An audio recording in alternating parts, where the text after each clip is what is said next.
All right, ladies and germs, it's time for the afternoon boxing talks. What's goody, Danny, Timmy? What's goody, Emilio?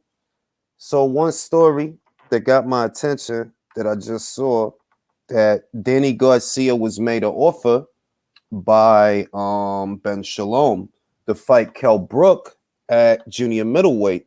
I don't actually think it's going to materialize into anything. I think it'd be a pleasant surprise if that actually did result in a fight, but I'm not expecting it to be honest, because it's not just the whole sides of the street thing.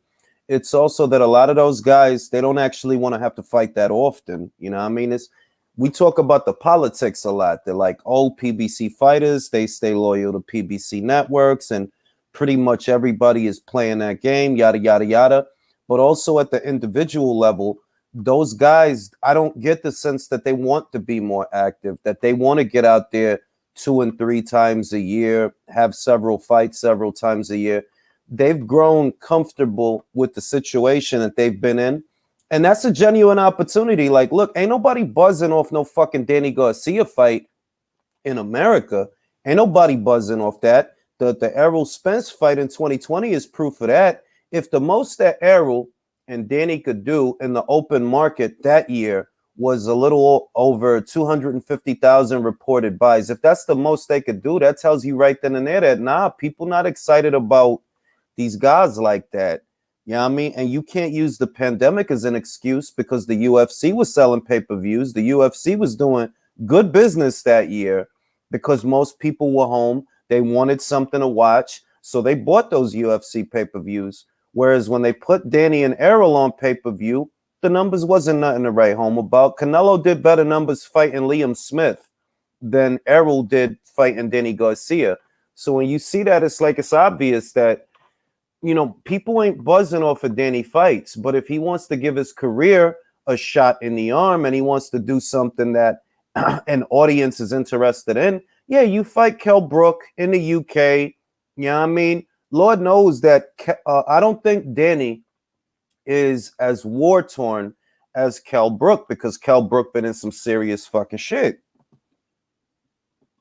Shout out to Willie Lynch. It's crazy how Burchelt looked. Definitely not the champion he used to be. Very sad. I honestly did not think Valdez did that much damage.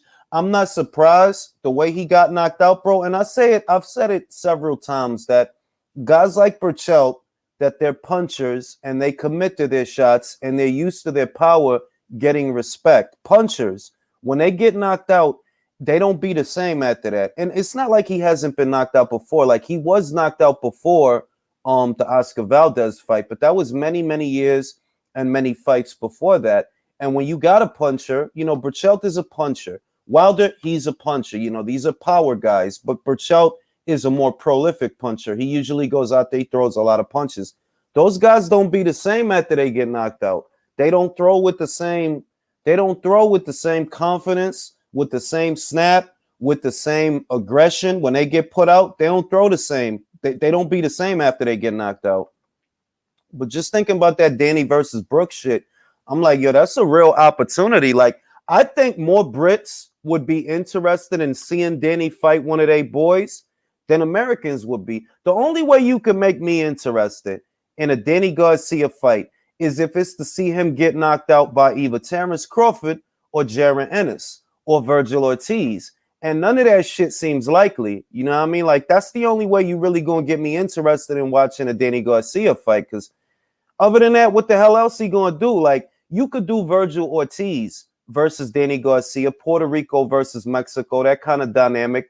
And yeah, you could get people to watch that, but they not about to do that.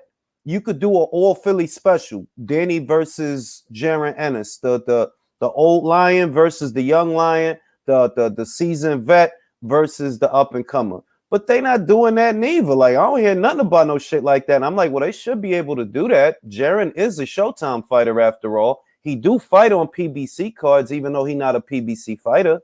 But you should be able to do that.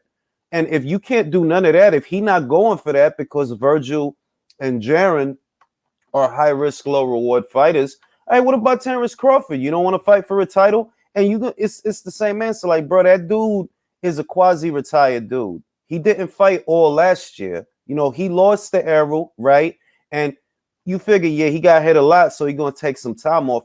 But he didn't have one fight last year, not even one, not even like a gimme, like an easy fight, so that when 2022 get here, he'll be fighting in an interesting fight. That already tell me right there that, like, yo, making them dudes offers and trying to work with them dudes, it's an exercise in futility. And this is goofy shit that's been going on to where those guys will get offers to be in fights, and people will turn around and say things like, oh, well, Bob Arum failed Terrence Crawford, or Eddie Hearn failed Demetrius Andrade, or Devin Haney, for example. They'll see that the guys on that side of the street don't want to do shit. They'll get offers, good offers, to be in good fights, and they'll turn it down so that the mongoloids on the internet could be like, oh, well, Bob failed Crawford, Eddie failed motherfucking Andre or Haney, when in reality, no, it takes two teams to make a fight. It takes two teams to make a fight. You got to have a fighter that want to fight and another team that want to fight. And when the demeanor is always nah, what fucking fights they gonna make? I was Goody Beats. I'm about to shoot you the link. Me and Beats gonna shoot the shit. It's gonna be me and Beats. I'm not gonna have 10 people up here like usual, because I ain't talked to Beats in a minute. But yeah, it take two teams to make a fight, yo. You can't. It can't like what situation does it have to be for you to make a Ortiz versus Garcia fight?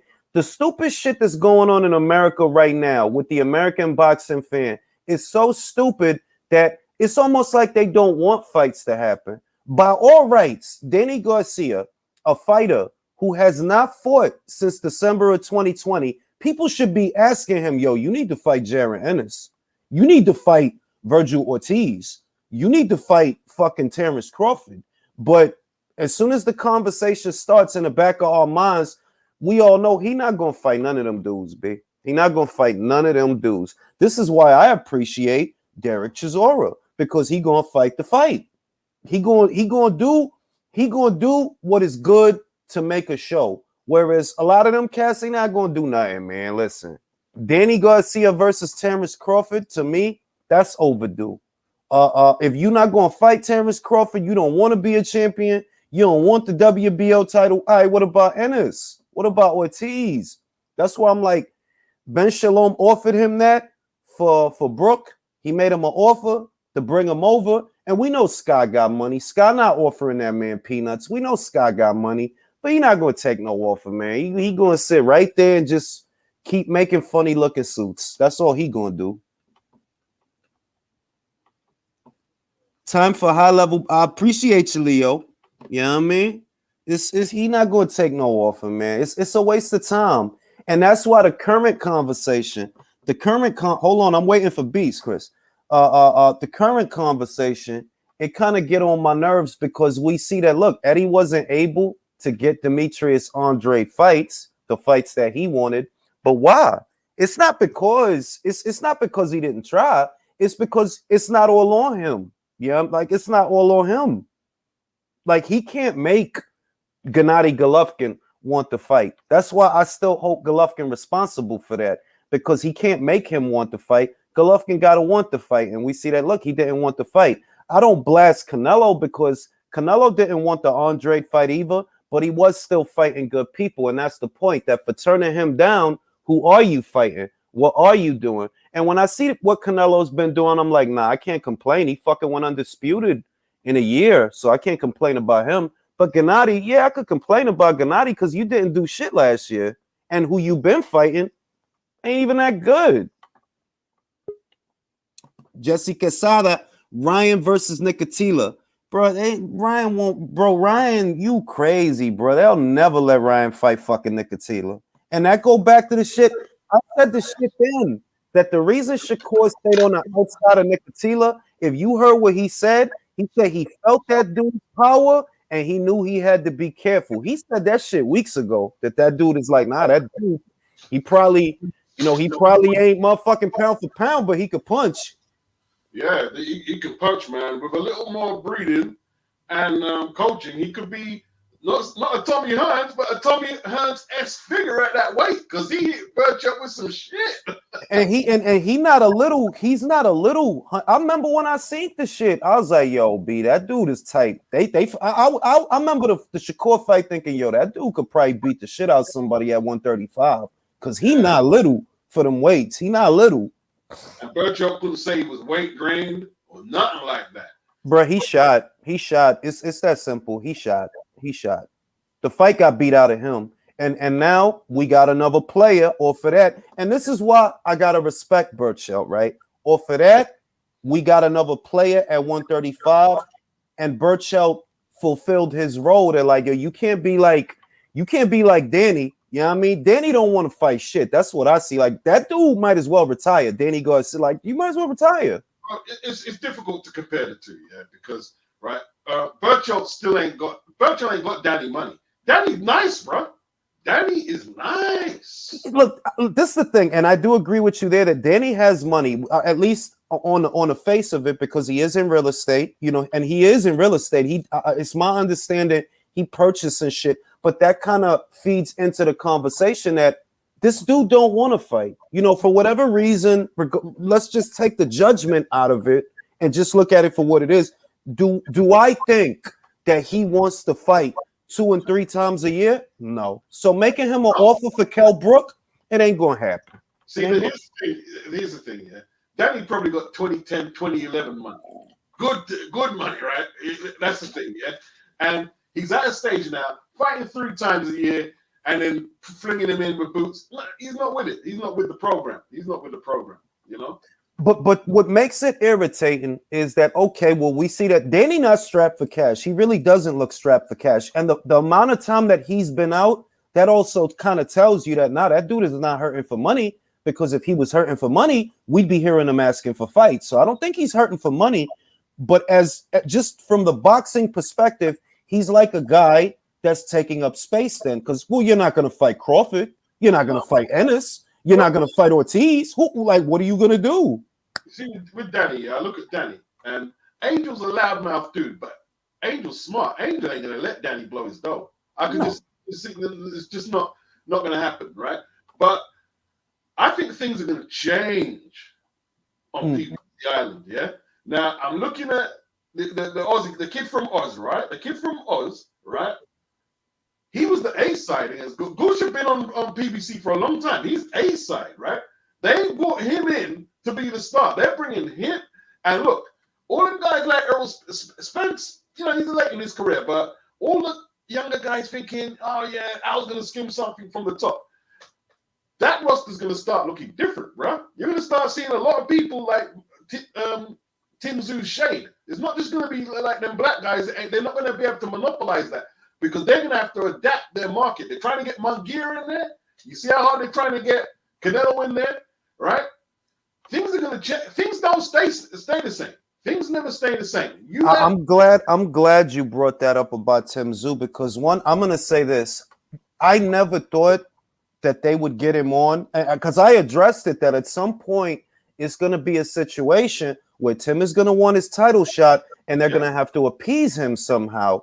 And they kind of did that by bringing him over. I'm sure that they paid him well, because that kid sells in Australia. That ain't cap. When you look at the size of the audience for his fights, they go to his fucking fights. Be 14,000, whatever.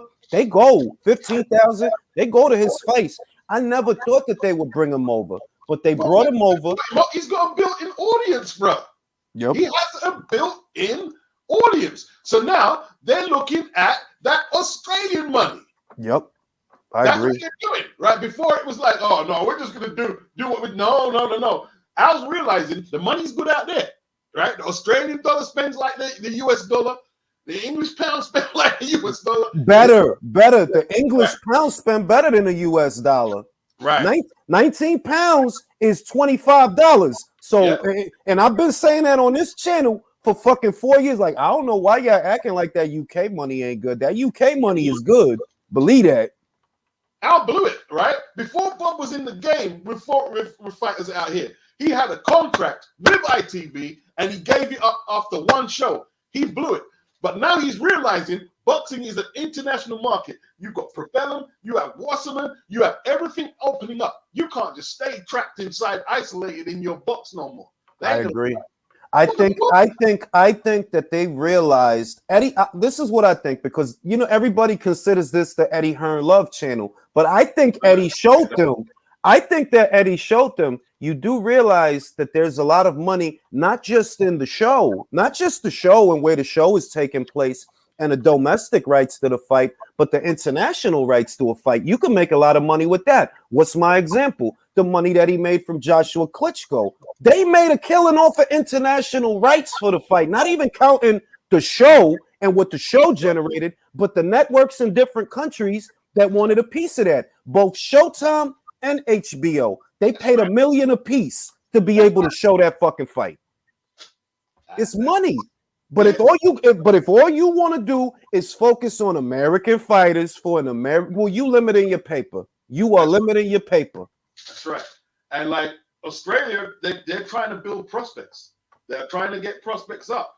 And like, listen, man, things is changing. Things is changing, man. Look, be careful that Maris Breeders don't get beat by that fucking kid. Because this is what I think. Yeah. He don't want the Lawrence Okolie fight. Ain't no way. You fought Artur Man last year. If you wanted to unify, you could have. All right, Lawrence will be next. I'll petition the IBF for Lawrence to be next, so I don't got to fight this mandatory. But look at what's going on. He really about to go to. He really about to go to mandatory. Why it's not in Latvia? Man, I'm telling you, it's an international game. Now it is. Like that Daniel Kinahan, like okay, that Eurosport's taking a little time to breed in, but eventually it's going to kick in, and they'll work it out. They'll work out how to get it to a wider audience, and yeah. Let me read the super chat. I got an echo on your end, Beats. Oh, I've got it. Okay, let me sort that out. The way that Worthington beat Martinez shows how good Lara really is.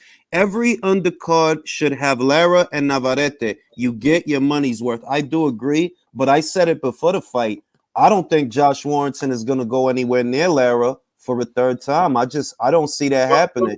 Would you? If you was, I would put him in. Of course, but that's why you think I'm saying it. Look, the Lee Wood fight, he's going to make good money off the Lee Wood fight. We know that Lee Wood, he ain't going to get no Leo Santa Cruz fight. Let's just keep it a buck. And that because he said, I'm waiting for Leo Santa Cruz or the winner of Martinez versus Warrington 2. We know you're not getting Leo, bro. Leo going to hide out. Leo going to do whatever Leo going to do, but you ain't going to get that fight.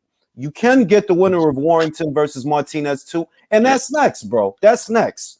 I don't see Mick Conlon walking into another war after getting knocked out the fucking ring. You know what I mean? I don't want Conlon to get an immediate rematch with Wood. I want to see Wood and Josh. That's what I want to see. Exactly. And another thing, any way you slice up that pair of fighters, those three guys, right? Whether it's Conlon versus Wood 2 or Conlon versus Warrington, which I also like.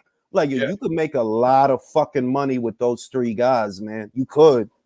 Hey, listen, man. When that goes to the city ground, right? Well, you have to realize, I don't know what the capacity is, but you're going to get 15,000 people from Leeds on one side, and then another 15 on the other side from Nottingham. Right? Automatically, it's a huge for featherweights. That's exact. This is what I like. I know. Look, I know a lot of motherfuckers is mad. They feel that Lara deserved the title shot, and I'm like, I'm not making excuses, but I'm saying, look, you're not thinking it through. Kiko didn't owe Lara a title shot, and when Josh fought Lara, Josh wasn't even a champion. So as far as Lara being in the running for a title, nah, he's not. I'm sorry, but no, he's not. He beat Josh after Josh vacated the IBF. Kiko don't got nothing to do with fucking Lara. He won the belt from Kid Galahad. So it's tough, yo. It's tough. No, but come on, man, like there's no way Josh should have got a title shot before Lara. Bro, all I'm saying is Kiko gave him the shot because Kiko wanted to give him the shot. It don't go down without Kiko, you feel me? And Kiko, no, Josh is worth some money, so he gave him the shot. Well, that's the truth. It just came down to economics. That's all it was. That's like, to me, it's And I saw a lot of people reacting to Josh's win. A lot of people were mad. I understand. Like, I'm not knocking it. All I'm saying is none of that shit happens without Kiko. It was Kiko's shot to give away. It was a voluntary title defense, not a mandatory. Now, if it was a mandatory, then we could start saying, like, how the fuck is Josh Warrington the mandatory for the IBF? But no, it wasn't a mandatory. Kiko wanted to give him a shot. The brutal truth, man, like, okay, let's talk about British boxing, yeah? The brutal truth is, yeah, you could be like, let's say you're a good standard amateur, right? Like you win the London finals and you're on the verge of ABAs and stuff like that, right? But you can't sell no tickets. If I can produce 500 tickets for a small hall promoter, right, I'm going to get on shows before you. Yep. And that's it. Bro, why you think Campbell Hatton has been so high up on the cards, even though it's obvious that the kid needs work? It's because of the name value. That's the name of the game. That's like, right. Unfortunately, like, a lot of people don't want to understand that, but I'm saying if you feel that Lara is owed a shot, that has less to do with Josh Warrington and less to do with Kiko Martinez and more to do with, okay, what are you doing to get the shot? He just fought that guy, Emilio something, whatever that guy's name was, the guy he knocked out in 2 rounds or 3 rounds or whatever it was. Was that a WBC eliminator? Was that an IBF eliminator? WB? What was it? You know, because that pertains to Lara getting a shot. As far as Josh don't got nothing to do with you not being able to get a shot, because when you fought Josh wasn't a champion. He vacated the fucking belt. So it is what it is. You know what I mean? Like, I know a lot of people, and I said it before the fight, I know a lot of people probably want to see a third fight, but that shit is not going to happen. That dude, bro. It's not going to. Well, until he gets mandated by the WBA, it's just not going to happen. Exactly. And nobody, like, I don't want to hear the idealism or nothing. No promoter, no manager would prioritize Warrington versus Lara 3 over Warrington versus Wood. You're wilding, bro. Do you know they gonna make crazy? They can make for featherweights, for a couple of 126 pounders, bro. It's money. I'm sorry, but that's the way it is, bro. That's the way it is. It's like people used to argue with me about Mayweather when he fought Ricky Hatton. Oh, you should have fought Paul Williams. You go tell that to HBO when exactly. Ricky across the thing. I'm glad because I'm like, yo, I heard that shit. And I always defended Floyd not fighting Paul Williams because I felt like, well, what you guys want is Floyd on a stretcher. Let's just call a spade a spade. Like, that's what Paul was huge.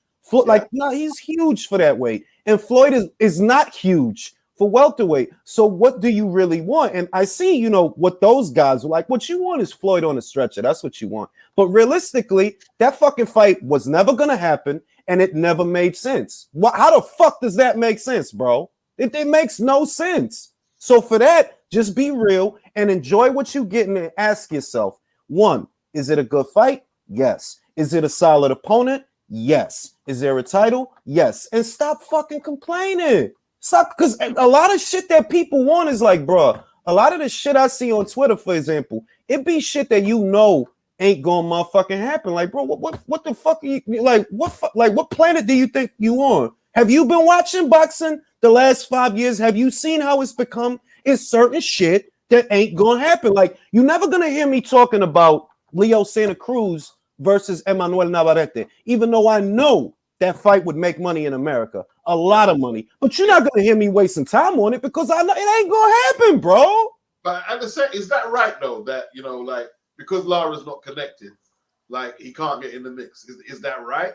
No, I don't think it's right. But I think that, okay, when you want to get in the mix, you need to fight more often, because the way you get in the mix, and this is where we can be a little bit idealistic. When you start being worth money, they can't ignore you. You know, they can't ignore once you start being worth money. Like, yo, every time I get out there, I beat the shit out of a guy. Everybody cheers. Everybody gets excited. They're going to ask you to fight me for me. I ain't even going to come to you. I'm going to rivet the crowd. I'm going to get the fans excited. I'm going to beat the fucking hell out of people to where you can't ignore me. You can't. But if you're not going to do that, which goes back to the conversation that we always have, that, look, fighters need to fight more often. They do. You can't fight once a year or just a little old 2 times. And bear in mind, sometimes a guy fight 2 times a year, and it's a big gap. One in the beginning of the year, one at the end of the year. Well, what about the middle? I was telling people, like, listen, Terrell Gorsia does have some ability. But yes, he does.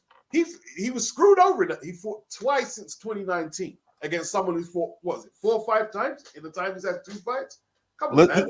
He knocked out that guy. That's basically saying that in the last 12 months, outside of the Tim Tszyu fight that he had just had, in the last 12 months, the fucking guy only fought for 2 rounds because he knocked the last fight that he had was in March of last year. Some guy named Clark.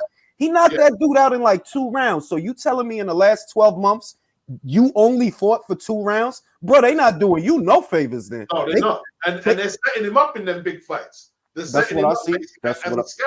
That's what I see. Yeah.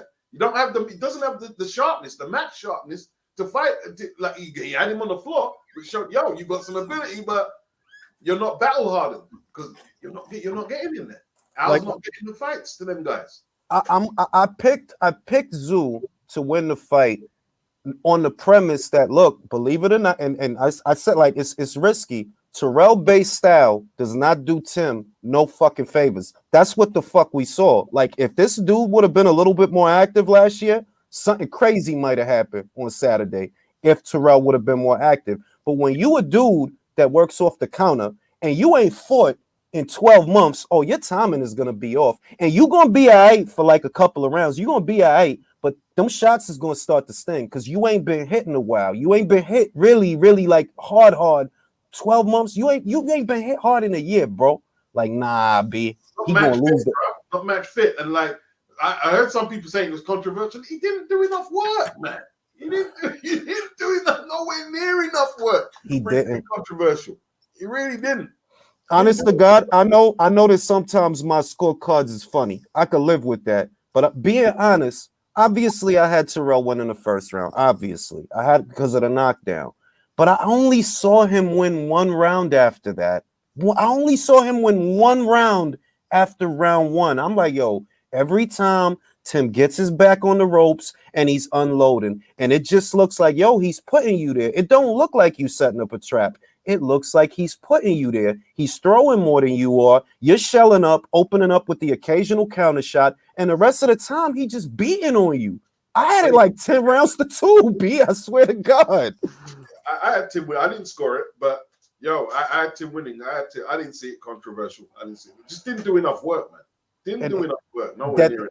I want to say that even though Tim has flaws, like every fighter has flaws, he has flaws. That's obvious. To me, he wasn't jabbing enough in the first round, and that's why he got caught. You just going to stand in front of the guy in a high guard, and you not going to throw. That's what the fuck going to happen. If you ain't going to throw, he will, period. So, but he woke up, and I like what I saw, not just because he won the fight, but because he did it abroad. He did it in hostile territory. That he was willing to go to Minneapolis. I honestly felt like, this could be a banana skin. That's where they robbed Mikhail Fox in the Maestro fight. It was that location. I'm like, bro, I don't know why the fuck he going over there. I don't know why he going over there, but he did it. And you're getting $1 million for a start. Yeah, basically, you got to pay to play, and this goes back to what we just talked about. That like Showtime, they got to change what they're doing. The PBC got to change what they're doing in order to survive. Because this whole thing that we just gonna focus, it don't work like that anymore, bro. It's international now. You need international money. Yep. You got motherfucking Top Rank. They got both the Maloney brothers. You know what I mean? They got both the fucking Maloney brothers. Duco Events, the guy that used to promote Jeff Horn, and I think they promoted Parker for a time also. Duco Events, they cool. And I already see how it was. And let's shift the focus. I already see how it was that Lou DiBella and Bob made this happen. Because I'm like, Lou DiBella don't got no platform deal. And Bob, well, he got connects in Australia. So I see how you did it. You went to Bob, and Bob gonna go to Duke. I wouldn't be surprised if Duco ends up promoting the Devin Haney Cambosos fight because they've been working with Bob. They've been working with Bob. Is Lou gonna promote? I think Lou's gonna promote it, isn't it? Like Lou. The way I see it, I read that the Australian government is helping to finance the fight, right? But you need a man on the ground that knows the locations and knows who you going to sell the tickets to and da-da-da-da. I don't think they just going to send Lou to Australia with a bag of money and then Lou just going to go figure it out. They got to have a point man over there. And I wouldn't be surprised if they point man is the people from Duco Events. I wouldn't be surprised because Bob been doing business with them. See, that's what I've tried to explain to these people. Things are going to change. We see Bob, listen, took his business out to South Africa for a few years and made a whole load of bread there. So he's used to doing this, right? It's new to Bob, man. I remember seeing Bob at the Eubank and Ben rematch, trying to get a shot for Michael for Michael Nunn. Yeah, I remember him. I remember. Listen, they're international promoters. I'm just stuck here. This shit don't work. Now, I want to get your reaction because I feel that Devin made the right decision. I do feel he made the right decision, but I also feel that he was left without very many options. Do you feel that Devin made the right decision walking into this? Because it's not a great deal. And I said that in the last video I uploaded, that when you think about it, it's not a great deal. It's not how Eddie would have done things. Eddie would have made it to where one fight is in Australia and one fight is in America. The way it breaks down is 2 fights in Australia. That certainly don't favor Devin. You feel me? If he wins the first fight, the second fight has to be in Australia. Do you think he made the right decision? I'm gonna put a video up, and I'm still not decided on that. I don't like the fact that, like, how many promoters is he gonna have? He's gonna have Bob, because you might say, but you can say, okay, it's with ESPN. Bob controls Top Rank. Yep. I mean ESPN. Bob controls ESPN. If you want to get on ESPN, you have to go see Bob. Yep. You gonna go see Bob. So you might say, okay, that's one promoter, Bob, and then losing the mix, and then you're talking about Duco.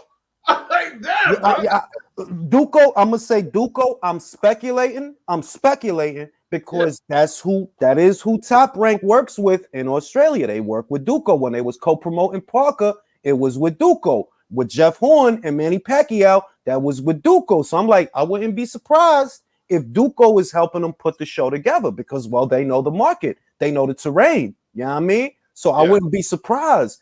But I'm like, see, on one end, I say, if Devin didn't take the deal, he'd have been fucked. He'd have been 4-way fucked. From 135 to 140, you are fucked. You ain't going to get no fights. See, the thing, did he have more leverage than that? I don't think that's the thing. I honestly don't think he did because let's say he doesn't take the deal, stays with the WBC title. You're not gonna get Ryan Garcia. That dude don't want to fight nobody. He don't want to fight shit. Davis, we don't even know if the shit between him and Floyd is real. Like, I don't know if that beef they got, I don't know if that shit is real or if anything is gonna come out of that. But if you're Devin Haney, you can't bank on getting Gervonta Davis in the ring. You can't bank on getting fucking crying Ryan Garcia in the ring. So if you don't take this deal, what do you got? Whereas if you do take this deal, no, it's not a great deal, but it gets you closer to Lopez. It gets you closer to Loma. If you don't want them, it still gets you closer to the belts at 140 pounds because Top Rank got all them shits. You know what I mean? So it's like, I think he made the right decision. It's not a great deal, but he made the right decision. Maybe so. It looks like a decision made by the likes of Lou and Aaron to keep Eddie out the loop. That's what I said. That's the same shit I said. This is about Lou. I don't know what Lou's problem is with Eddie. I do feel like he has a problem. I don't know what the problem is, but I do feel like, Lou, because Bob was on Barbershop Conversations. I heard pieces of the interview. And what Bob said is that the architect of all of this is Lou. Lou came to him. He basically situated all this shit. And Bob, Bob got the juice so he can make it happen. And I'm like, well, all right, well, why would Lou go to Bob? And it's probably because it's not just about Kambosos, Haney. Lou wants some kind of a platform deal. I figure. It's me saying that. I figure like, Lou probably tight that when the zone came to America, they gave a British guy the keys to America instead of giving him to those keys to him. And we already know that Lou been working with Top Rank because Richard Comey is a Lou DiBella Entertainment fighter. Who did he just fight? Lomachenko, a Top Rank fighter. So the relationship is there. And I'm like, this is about freezing Eddie Hearn out. That's what this shit is about. Like, now we ain't gonna let you fight no lightweights as long as you with Eddie. It ain't gonna happen. Right. That's pretty much what I believe it boiled down to. And that's how cutthroat the politics are right now, man. And Lou wants back in, man. They're like, Lou was something. He used to be on HBO doing his thing. Lou wants back in, and to get back in, he's got to marginalize Eddie somehow. Yeah, because he can't compete with him. Like Lou by himself cannot compete with Bob, not even really compete with Golden Boy, because Golden Boy, they do have a platform deal. They don't put on a lot of shows, and they've been having a run of bad luck. They might go under, being realistic, because according to the reports, they owe Gennady money. They owe Kovalev money. Virgil Ortiz is busting at the seams. Ryan Garcia probably on a eve of taking estrogen to grow a pair of titties. A lot of shit is just not rocking over there. So I'm like, I don't know. But Lou, to your point, Lou want to get back in. Lou definitely wants to get back in. And Top Rank can help him. Top Rank can help him get back in. Yep. Hell yeah, man. That's what it's all about. And like, well, Devin, bad deal or not, he's got to perform in the ring, man. And I think, stalling the fight out longer, like trying to get leverage of that, it might seem like a plan, but look what happened to Wilder, man. Look what happened to Lopez, bro. Look what happened to Lopez. That kid he's losing it, bro. He's losing it. And it's sad to see, because it's like when you old, like when you our age and you see a kid that young, you want to take him to the side, talk to him like, yo, man, don't worry about that shit. Focus on your shit. And everything that happened the last 12 months, it ain't even going to matter. Just focus on your shit. Did you say the fight was fit? You thought the fight was fit?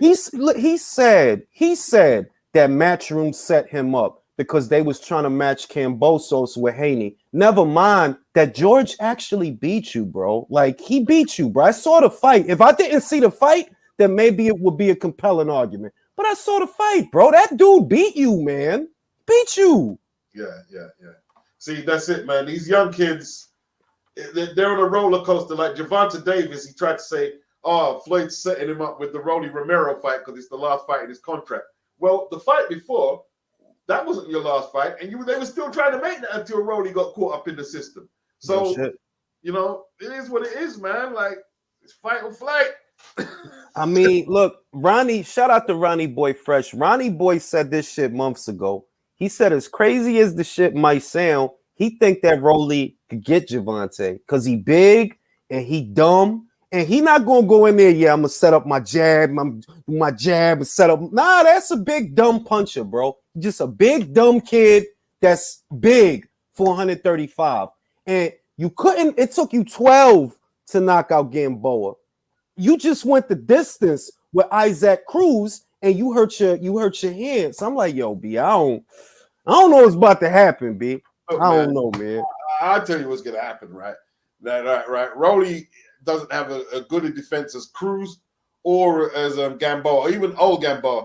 I'm not saying he's going to get knocked out, but he's going to get the beating of his days. He's going to get such a beating. Horrible beating. It'll be funny to see him get the shit beat out of him, but it's weird.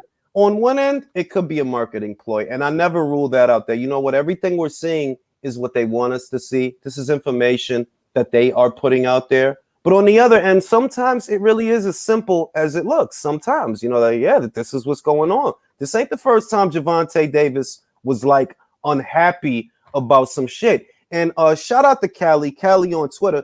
Callie said this shit that, like, when you saw Davis' face, and I noticed it at the initial press conference for Davis versus Romero, yo, he did look embarrassed. Like, why am I fighting this retard, yo?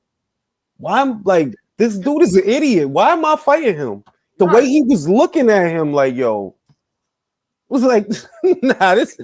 I mean, it's like, I don't know. Yeah, 100%, man. Because Rolly's an idiot, man. Yo, he is. He's he's a goof. Like, yo, how am I fighting this dude, B? Like, what did he do to get a fight with me? Why am I not fighting Ryan? Why am I not fighting Devin? I'm not going to get the big money with this guy. Let's go further back. Why am I fighting him And I was offered how much million to fight Tevin Farmer? Exactly.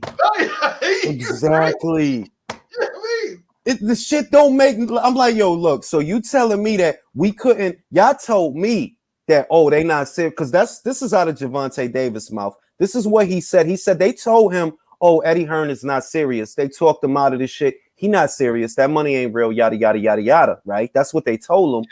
Yeah, and then right after that, he ended up on pay-per-view with Leo Santa Cruz, and it's obvious why. We got to compensate you for the money that we just costed you because Eddie was willing to give you 7 and 8. 7 and 8 for Tevin Farmer. Yeah. That's crazy money. Because remember, if you giving Davis 8, you got to give fucking Farmer at least 2, 3. The most money that a lightweight has got for a person, you know? So you're looking at a $10 million, possibly a $10 million pot for 2 guys at 130? Bro, it don't even happen. It doesn't even make sense to turn that down. It doesn't make sense. You see in the 90s, early part of this millennium, in fact, 80s, 70s, just no one's turning that bread down. Listen, nobody at 130 right now. Like the biggest fight at 130, obviously, is Valdez versus Stevenson. But I don't think that fight is a $10 million pot. Nah, I don't think fucking Oscar's getting $8 million. Is Shakur getting 2? I don't think, which any way you split the shit, I don't think it's a $10 million fight. No, that's a $5 million pot at the most. Maybe 4. Maybe exactly. 2. Yeah. Well, maybe 6. Maybe 6. The highest I'll go is 6, but I know it ain't motherfucking 10. Is it behind the paywall? No, it's fucking regular ESPN. That's a regular ESPN fight. I'm like, yo, if it's not on pay-per-view, it's got to be 2. The max 5. The max. If it's not on pay-per-view, the max is a $4 or $5 million fight. The max. So you had a guy that was willing to give you, just you, 7 and 8 for Tevin Farmer. And they talked you out of that. I'm like, yo, somebody got to be like, yo, dog, that was a lot of bread. Yeah. And we talked about how when Broner was talking to that social media influencer, Queen's Flip, he said one of my brothers is getting ganked like that. You know what I mean? That's what he said, that they got the situation. Broner was talking about all the shit we talk about at the PBC, that they'll tell a guy, yeah, we're going to put you on pay-per-view. But if the pay-per-view doesn't do well, you don't make but so much money. And he out of his own mouth said, yo, they doing one of my own brothers like that. They doing them greasy. And I'm like, well, who are you talking about? Because Robert, he's staying on pay-per-view. And Spence ain't fought in a minute. Gotta be talking about Davis. Gotta be. See, that's the thing, man. Like, he's supposed to be a street dude, but a street dude's supposed to be about that dough. That's what I'm saying. You can't get way up. But that's what I be saying. Like, yo, them dudes is not like, nah, you're not street dudes, because ain't no motherfucking street dude gonna let you show them on their paper the way y'all getting shorted on y'all paper. Ain't no way. Motherfucker got $7 million for you to fight Tevin Farmer that is not even a big punch. And I was a fan of Tevin. He's not a big puncher. Bear in mind, I was a fan. I'm still a fan of how he boxed. Why? Because he boxed in the pocket. He stayed right in front of you and roll and counter. I love that style. But he's not a puncher, bro. Like, he don't. How he knocking motherfuckers out? How much else did he have in his record when he had about 2-3 L's on his record? 3 L's. 3 L's. Not a big puncher. And they turned down that. Oh. Eddie Hearn himself at that time said Gervonta Davis is the A side. He said that. Like, he said in that fight, Gervonta Davis is the A side. So everything is there for you to take and make the bread. And you didn't take it. Bro, I'd have been mad. I'd be mad. Wherever he goes, them offers ain't gonna come back on the table. Yeah, no. Bob gonna make him work for that money. If he signs with Bob gonna make you work for that money, bro. Exactly. Like, he ain't gonna get more than Shakur. If Shakur is fighting Valdez and we're saying $2 mil, you ain't getting no more than what Shakur's getting for the come up fights. Exactly. And not for nothing. And I said this before. I'll say it again. Shakur has the highest ceiling out of all these young guys, bro. Out of all the young guys, The fucking Ryan, the Haney, the Davis, even though Davis not young to me because he damn near 30, but fuck it, right? Out of all them guys, the guy is Shakur, bro. That's the fucking guy. You know the thing is, yeah, you know I snap on Bob a lot. I'm glad he signed with Bob over them motherfuckers over there. I'm really glad he didn't. I'm really glad.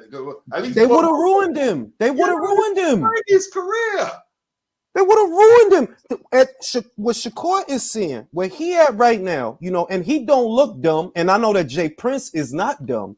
Right. They seeing like, look at Lopez. Look what happens when you get a big head off of one fucking fight. Look at that. Look at what happened to him, bro. He had it all. Had it all. Sorry to interrupt you. If Jay Prince weren't there, he might have ended up at the PBC. Oh yeah. He might have ended up there. I'm telling you, man. Jay Prince said, no, we ain't going there. Let's go with Bob. I know he knew what Bob was. But Jay Prince knew the business. Said, no, he's still funneling fighters. And it's not just, that's the other thing. When the whole lawsuit shit happened, right, and they had all them people talking, they had another smaller promoter, you know, another smaller manager, another smaller guy talking about how now he funneled fighters to Bob, yo. He funneled because they know Bob is going to groom them right, and we going to find out what the fuck he is and what the fuck he ain't. We now know, Edgar, we know what the fuck you ain't, you know what I mean? But when we push Shakur out there, boring or whatever, he wouldn't fucking fight. Like, yes, Nicotilo was not a fun fight, but it damn sure wasn't a fight that Shakur was losing. Like, no, you put Burchuk in there with that same Nicotilo, and yo, that you get the shit beat out of him, yo. Yeah. Right? Yeah. Like they know what they doing over there, and they gotta be seeing like the whole world watch that Lopez versus Arum Cambo. Everybody was paying attention to that purse bid and what happened, and everybody see how it worked out. Like, yo, dog, you got a big head because of one fucking fight. You didn't want to play ball. It costed you mad time. You need to listen to the people that know this is not a big fight, so it's not big money. Get it over with. We will get you something bigger, but you got to get over this fight. Get it done quick. Truly love it. Listen, man, let's stay out the mix with boxing. Let's stay out the mix. It's real shit. Like, just get it done, get it over with. Because this is the sad part, right? When you think about that shit, for prioritizing a title defense against Kambosos, Brody, you would have been better off leaving the fucking division, because what Lopez just said in that interview, he said that, they knew that after this fight, I was going to move up. But if you was going to move up after this fight, then why the fuck is you why did you spend so much time on that fight? You didn't need it then. Yeah, that's right. You could have said, like, you know what? I'm about to leave. Fuck Loma. Fuck Haney. Look, I already beat Loma. Y'all need to catch up to me. I'm going to 40, bro. I'm not going to keep killing myself to make 35. I'm going to 40. Fuck George. Fuck Loma. Fuck Haney. Fuck Ryan. Fuck Davis. I'm about to go up there and have it my way. And when you look at you now, right? If you moved up to 40, right? That Josh Taylor fight was different. And after what you just performed last time with his weight for himself, he could have been a 2-time champion by now. I'm disputing as well. Yeah. Like you tell Bob, look, Bob, all right, bang. I know that the George fight is not a big fight, but can you throw me some extra to go to 140? Because I want to go to 40. I don't even want to stay at 35. Throw me a little something extra. Give me a nice little fight at motherfucking 40. Let George let him have the fucking red belt. Fuck him. Fuck the belt. Fuck it. You know what I mean? Fuck it. I'm going to 40. You do that. By this time, you going into the Taylor fight. If you would have did it that way. That would have been a huge fight for him, man. Huge fight. But this is why I said then that a lot of those guys you see on the internet, and some of the guys you see here on YouTube, that they always, we got a bleeding heart. Oh no, he got to get, you don't understand that he's not worth that. If we're going to talk about getting what you're worth, all right, you talking about dollars, right? We ain't talking about spiritual currency, right? We talking about dollars. He not worth that. So getting that, it costed you everything. Getting that 3 million, that costed you everything. Now, if you would have took 2 or 1.8 or 2 or whatever, right? You'd have been good. See, the thing is, like, I'm not gonna lie. I thought, yeah, go with Triller. And then when, as it was unveiling itself, okay, the COVID shit apart, which delayed it. When Triller started, we're losing money on airplane flights. What are you doing? Buying the fucking aircraft or something? What are you losing millions of? Beats, the writing was on the wall for me based on the size of the bid. I looked at the size of the bid. I'm like, wait a fucking minute. You guys, as soon as I saw the size of the pot, I'm like, you bid 3 times what Matchroom bid? What are you going to do, Bill? This is a pay-per-view? Lo and behold, I'm like, yo, nah, this is not going to work, bro. This is not going to work. Like, nah, he not even popping like that to where it'll bring you the 6 back. Like, no. These cheap motherfuckers, I might buy it, but not all these cheap motherfuckers. They're not going to buy it. They're not buying it. They're not buying it. They're not buying it. And then shout out to Lennox. Lennox sent me a whole fuck ton of literature about Ryan Kavanaugh. And I'm like, look, boxing is full of shady guys. So I could live with another shady guy, but this guy is a scam artist. Like it's your shade that I'm looking at. They're like, yeah, but this dude is like a pyramid type of Ponzi scheme type of cat. Like, you know what I mean? Like, you got Mike saying that he didn't get paid. Fucking Jake Paul was saying he didn't get all his bread, and now Lopez in bed with them and Michael. I'm like, nah, this is not going to end well. This is not going to end well for nobody, really. I tell you what. You see, this boxing game is a hard fucker to negotiate, and you're like, once again, I always snap them both. But one thing, right? If you look at all the major promoters, you can't find much stories where, oh, Bob didn't give me all my money, or Eddie Hearn didn't give me all my money. You go to Frank Warren. I mean, it's a different thing, and then you start, Look, you got a 41, and I haven't argued about it. I'm not gonna argue about it because my mind is made up. You have a $41 million pot, and there's no money in escrow. I don't want to hear it. It's a $41 million fight, and you have no money in escrow. Right. Come on, I don't want to hear like no. Well, he didn't put it in the bro. It's a $41 million. Can we stop? It's a $41 million fight, bro. Yes, I want assurances. What the fuck? Especially with his reputation. Frank going back to the 80s and 90s, man. I tell you what, man. Frank, how Frank is conducting business is not sustainable. No. It's not sustainable, bro. Yeah? Because if Dillian pulls out, people are going to say, well, why is he pulled out? You know what I mean? Because but this is the thing. Dillian can't see. We're at the point of no return for Dillian, but not for Frank. We're at the point of no return for Dillian to where if Dillian were to pull out, there would be legal repercussions. Frank is a spiteful old motherfucker. He'd go after him. But Frank can still fuck up the show. Fury can still fuck up the show. And I don't want them to fuck up the show. I want to see a fight. But I'm like... It wasn't guaranteeing the fight's going ahead, though. Yo, look. I went to BoxRec last week to see, what's going to be on the undercard. The only thing that is there or that was there, I'm going to look again. The only thing that was there was Isaac fucking Lowe. Jared Anderson is not going to be on the card. Initially, they said Jared Anderson was going to be on the card. He ended up pulling out injured. You know what I mean? So I'm like... They can't afford to put him on. Look how much they're claiming they're going to give Fury. You know what I mean? Give Dillian six mil. And look... People are saying he's going to do 1.5 million. They don't realize, man, when AJ is pushing up, that's big numbers. Yes. Big numbers. Look, we'll see. We'll see. Because at the same time, boxing is weird. Boxing is like that. An audience could see one thing, and that'll sell a fight. Like remember when they announced Amir Khan versus Kell Brock? Oh, it's too late. It's too oh shit. And I maintain like, nah, dog, that shit it's gonna do business. And then when they did that, gloves are off, bro. Everybody was talking about that shit. Like, yo, I gotta see this shit. Like, I know they old, but I need to see this shit. Yeah. You know what I'm saying? You know that the fight had value because ESPN didn't pick up Eubank versus Williams. I had to pay a little pay-per-view for that. They didn't bother to pick that up. But when it came to Khan versus Brook, oh yes, they picked that up because they motherfucking look like, yo, no, that's a decent sized fight, bro. Like I'm trying to tell you, like, all or not, these guys got a great thing over there that is a lost start in America.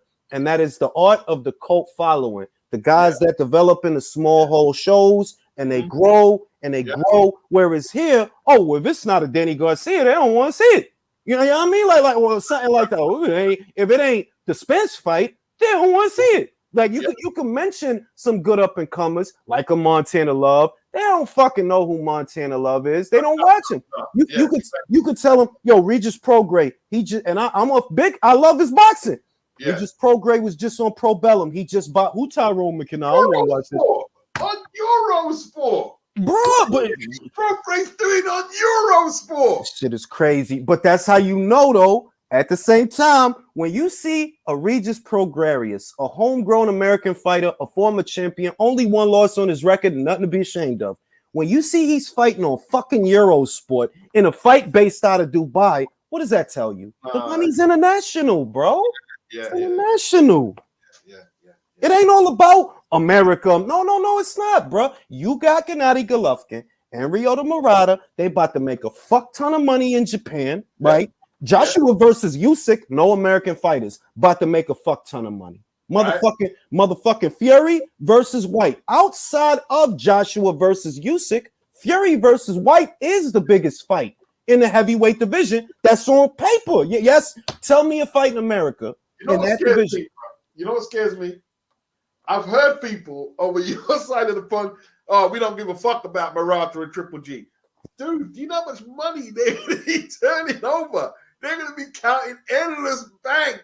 I'm telling, and I'm like, and I've tried to offer, because I'm not one of these guys that complains without offering up a solution. I have been saying the solution, right? I'm a constructive, productive kind of person. The way you combat that is to put Jamal in the ring with Demetrius. That is a domestic rivalry that if you have the imagination, yes, you can sell it. Yo, Jamal talk mad shit, but Demetrius is not scared of Jamal's shit talking. Sit them down, sell the fight. Nah, no, why Jamal got to fight here? Why you? All right, bro. All right. Selecki. Bro. No. When I heard that, I went, no, Jamal. No. Oh, shit. And the worst part is, listen, Suliecki is not the fight. But I will say that Suliecki, watch him. He's got a good one, too. He's fast, and he's never been knocked out. He's been in there with Danny. He's been in there with Demetrius. He's been in there with Rosado. Never been knocked out, and he has a quick one, too. Now, he hasn't fought in a while, so maybe you could get him, but being real, Brody, Jamal's going to struggle. It's going to devalue his worth on the market. That's what I'm like. I'm not going to say that Suliecki's going to knock, like he's always going to be a huge. Win, but Jamal's not elusive. You see, like Andrade, he's elusive and he's got that fight. Like Andrade at times was like a speeding book, like just a whirlwind. He was so quick, like like his movement. Like Selecki didn't know what was in front of him. But Jamal doesn't have them kind of skills, man. No, he don't. And we've seen that he can't put away smaller, because Suliecki is not a small middleweight. Suliecki is statuesque the way that they are statuesque. So it's like, I'm just saying that if you have another bad showing against a guy that Demetrius basically shut out, because Demetrius basically shut him out. I remember the fight. It wasn't a fun fight, but it was a fight that never got away from Demetrius. Gabe Rosado dropped this man late in the fight. If you go out there and you can't get a fucking knockout, bro, it's going to devalue. Yeah, it is, because you shitted on Andre. You said nobody want to watch him fight. So what you doing fighting people that he fought? Right. And look, after you fight Selecki, I want to hear nobody talking about, Canelo, man. No way. After you passed up like the Andrade, no. You couldn't get Munguia, right? Mm-hmm. You didn't want Andrade, and now you fight Selecki. You can't call out Canelo. That's ridiculous. Listen, this is the worst part. Everything is about the in-house until we get to 160 and 168. Then it's stop about being in the house and staying in the motherfucking house. Now you got a couple of guys there that you can make a round robin with them. So what's good with the Charlo Benavidez? What's good with the Charlo? Like, what's good with all of that? Matter of fact, I don't want none of that. Give me Charlo versus David Morrell, right? David Morrell need fights. David Morrell said Benavidez turned them down. All right, so give me Charlo versus Morrell. Y'all got guys up there. Nah, y'all don't want to do that neither. Suck Listen, my dick, man. I don't watch that shit. Benavidez and Charlo are gonna have to wait for Canelo. You have to wait until Canelo's ready to get round to you because you ain't been shit over there. You know what I mean? Bro, shit. David, like David Lemieux Benavidez, that's a good fight. No, Oh not in my 2022. God. At 168. No. It's no good. That fight. Is this the shit. This the shit. Right? I don't know exactly if is it that they don't have enough fight days because I see they got one or two good kids, for example, like David Morrell. Yeah, that dude look like a good dude at 68, right? But when is the last time he fought? Because I'm like, yo, like, do you not have fight dates for these guys or something? Because that is a guy, that dude don't have a lot of fights. And I'm like, well, when the fuck is he? Because when the fuck is he gonna fight again? Like, they got enough ponies in that 168 show that I think the fight that makes sense. Okay, David Morrell, Anthony Durrell, that makes sense. Nah, y'all don't. All right, then how are you going to develop this guy? Because he don't have a lot of fights. He's young. He hit hard. He got a good style. What are you doing to develop this guy? You got to keep him active for a start. Exactly, because he don't have. Yo, the dude don't have a lot of fights. So I'm like, well, they doing with him. What I see they doing is what they did with Tuksak Nyambia. Tuksak had like I think 11 fights, and he was sitting on a couch for a year, and then they put him in there with Gary Russell. I'm like, bro, that's not how you do a prospect. If the dude got 11 fights, yo, he should have fought at least 2-3 times in the last 11 months, 12 months. He going to sit on the couch for a year and then, all right, title fight, Gary Russell. That shit don't make no sense. Yeah, like, you know, I had a pop at Anthony Yard and like, listen, if you're going to beat Lyndon Arthur inside the distance and take no punishment, right? And before that, he's had probably like one fight with in between the Kovalev fight in 2019. Tell me why he's not fighting right now, this week. Right? The Lyndon Arthur fight was in December. You're active. And he's waiting around for this Joe Smith Beterbiev winner. He can't afford to do that. He needs to take fights. He's not going to beat them, guy. If he doesn't keep sharp against solid competition, he's not going to beat them too. Listen, what he needs to do is get Adam Dionese in the ring, right? Like, look, it ain't that, because I get it. Like, if I'm Anthony, I'm gonna be thinking it's like I'm not gonna go in here with Callum Johnson and get into a fucking war. Even if I win, I get into a war and then I go from one war to the other war. Nah, I'm gonna fight a dude that ought to have fought. Who ought to have fought? Bum ass Adam Dionese. Okay, get me that guy, right? Get me that guy and put me on the undercard of Fury versus Whyte. You know what I mean? I just want to get out there. That's it. I just want to get out there. Don't get into no war with Callum Johnson. Callum Johnson has a puncher's chance. Anthony Yard will make mincemeat of that dude. I don't know. They both come forward. They both throw. I favor Yard to win the fight, but that's a fight where people gonna get hit. People gonna get hit, B. It ain't gonna be no, we gonna jab all night and fence all night. Nah, people gonna get hit. I don't think Callum Johnson, I mean, will like give Yard that much issue. He should be able to take these fights, man. If you're gonna fight for a world title, he should be able to beat the likes of Callum Johnson. I agree with that, though. I agree with that. That yeah, you got to be able to beat. But if it's me, I don't want to deal with a lot of shit. Give me Adam Dionese, bro. Give me. Artur just knocked him out. Who is that? Who's he recently fought? He fought Artur Beterbiev last year. Artur knocked him out. It was a keep busy fight. Random German guy, right? And it's like, if the goal is to face the winner of Beterbiev versus Smith, give me one of the guys that they fought. You either give me the guy that Smith just knocked out, or give me the guy that Artur knocked out before Brown. You know, because Brown ain't gonna go to Queensbury. We all know that. But give me the guy that Artur knocked out before Brown. The guy he knocked out before Brown was this German guy, Adam Dionese. Like, all right, give me that guy. I just want to keep busy. Give me something, y'all. Give me a fight. You need 2 fights because listen, right? When is Beterbiev and Smith? That's supposed to be in the summer. Like, I think June. I think they said June or July. It's supposed to be in the summer. I know that. So what's he gonna do? Wait until Christmas? I get, it might. That's what you see how it break down. They're like, okay, so you was in action late last year, and what? You're not gonna see no action till late this year. You really want to put a year? Like, nah, don't do that. No good idea. No good idea. Don't fucking do that. Get out there. I don't care who you get out there with. I don't care if you got to call Daniel and get on a Pro Bellum show. Like, just get me out there, bro. I just want to keep sharp. Give me a guy to beat up, easy guy, because I just want, and I don't want a lot of money, so it won't be no trouble to you, because that's the other thing. If it's not a big fight, don't ask for big money. You just trying to work. Keep your name out there, do a little something, beat the guy, go home. Simple, right? You can't fucking put a year in between you and the winner of Better Be versus Smith. No. Don't do it. No. Don't do it. You know it's bad when Artur busier than you are. Who's more inactive than Artur besides Gary Russell? Those was like the two guys that always had a reason to not fight. Yeah. Even though I feel for Artur a little bit because I know he wanted to fight. That's why he got away from Jim, because he was like, yo, y'all promised me 4 fights a year. Y'all not giving me that, so I'm getting the fuck out.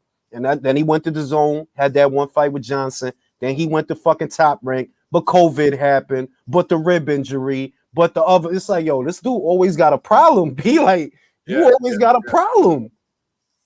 Yeah. Now, listen, man, it's been good. I'll go get out. Yeah. I'm gonna wrap this live up too. Let me read these super chats. If we take the criticism out of the conversation, Danny getting his money right is the smartest thing he can do. Nobody wants to end up a shot fighter. Very true. Very true. He is in real estate. Lee Wood versus Lara, bro. Right now, only guy I would pick to beat Lara is Navarrete. That's the only guy I would pick to beat him. Other than that dude is a fucking animal. Jay says, big up Beats and Rings. Shout out to you, Jay. Willie Lynch says, 2022 is the year of the underdog and the little guy. I dig it. Let me see if there's any more, because I didn't even realize they was piling up like that. Mr. D. Loke says Jay Prince also knows how Bob rolls from how the situation with Floyd went. Yeah, he know Bob good for the bread, bro. He know Bob good for the bread. Like, shit, Floyd fuck around still alive because of Bob. You know what I mean? Shit, like, who knows what would have happened if Jay wouldn't have got that money? Who knows? Jay ain't working with no amateurs, bro. Jay ain't working with no amateurs. Exactly. Could you imagine if he didn't get the bread? Because I remember what the story was. Floyd owed Jay a show, and he didn't want to do the show. He wanted to reschedule something about he didn't want to do the show, even though that was his last show with Jay. And he tried to basically short him on the bread. Like, Bob cut the check. Like, yo, he saved your career because who knows what the fuck they would have did to you if he didn't get the bread. This ain't fucking 2022, 20 fucking 15 we talking about. This way back when shit was real grimy. Like, this is way back when shit was for real grimy. You know what I mean? Motherfuckers wasn't sitting around saying, yeah, that's money made. We can't touch it. No, not back then. No. Back then. It's greasy bad. You know what I mean? Real shit was grimy back then. So I'm like, nah, be that. I think Bob saved your career is what I think, but that's just me.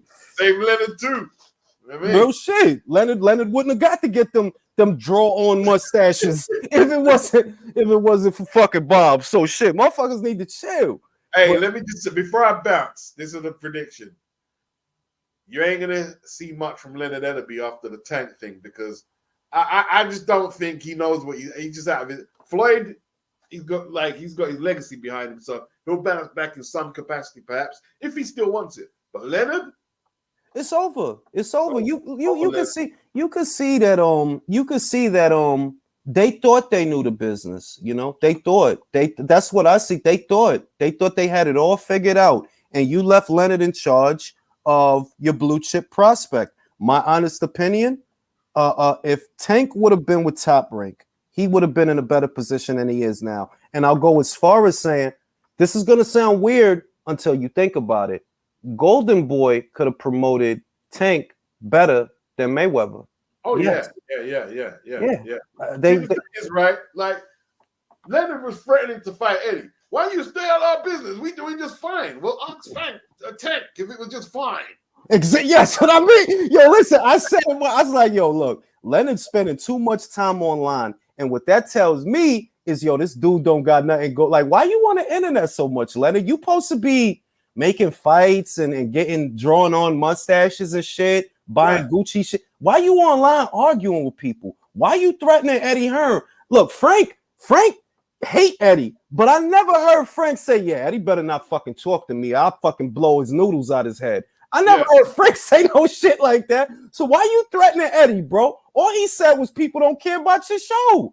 That made you mad enough to fight? Exactly. He hit a nerve. Yeah, 100%, man. I want to see what Tank's next move is, man. That's what I want to see what he does next. I said it yesterday. I'm gonna say it again. I don't know if none of this shit is real until after the Rolly fight. Then I'm gonna know if it's real or if this was just y'all way of trying to sell this bum ass fight. We gonna find out. Cause y'all look, you desperate. You know what I mean? You can't if you think about 135 and 140, Devin about to have a big fight with George. He doing what he gotta do. You know what I mean? Ryan is on his bitch shit, but he got a lot of Instagram followers, right? Whatever. You know what I mean? Lopez is one motherfucking fight away from the asylum. He's not an option, bro. Right. You don't got nothing, bro. You don't got nothing. You know what I mean? Y'all trying to turn Isaac Cruz into a star so that maybe the rematch is sell. Like, yeah, let's put Isaac in there with Gamboa.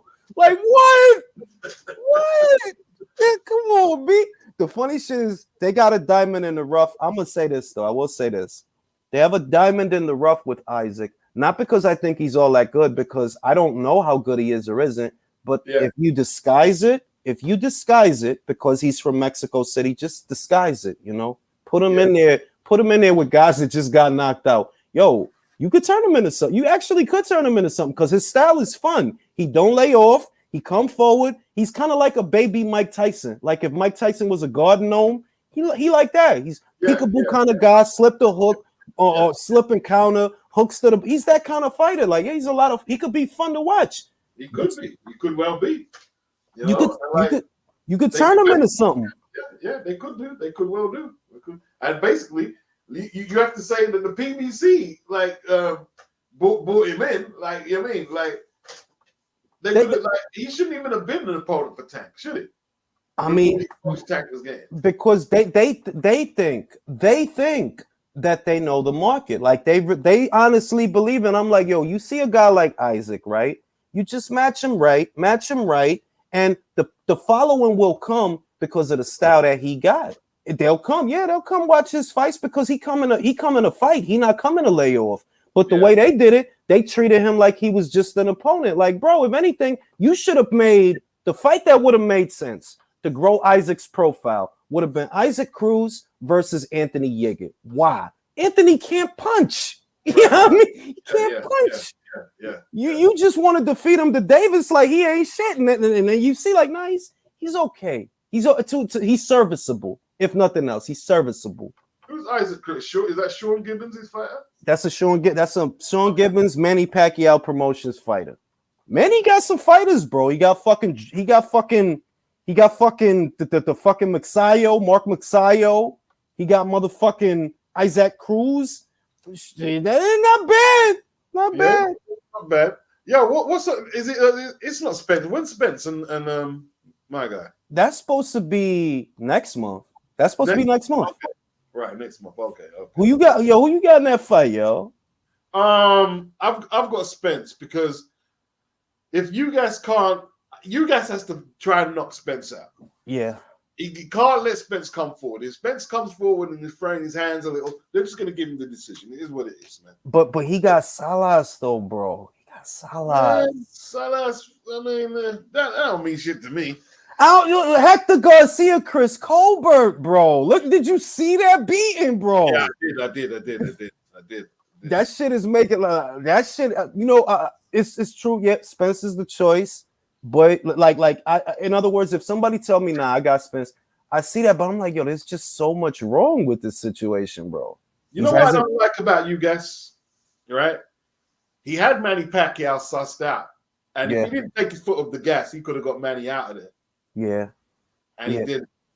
But Manny, I agree. And Manny was out 2 years, but Spence got the eye injury. He got the year layoff. The style is what I'm looking at. That the style that he got, like, yo, he's a counter puncher, and you a guy that throws a lot. So because you throw a lot, he might get the counter a lot because you throw a lot. You know what I mean? You a southpaw. He just fought a southpaw. He fought Manny Pacquiao. So what are you saying? You guys? It's a lot of things that would make me not bet. You know what I mean? That would make like, nah, I'm not betting on this because this guy, I don't trust this guy, and this shit looks all wrong. Like, if you told me Crawford versus Spence, right? For example, I'll say I got $1,000 on Crawford. All right. And I got 500 more by way of knockout.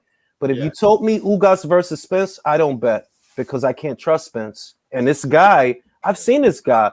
What he did to Sean, he neutralized Sean's pressure. They're like, yo, every time you try to come forward, I'm gonna pop you in your fucking face, and I'm gonna move with you so I maintain the pocket.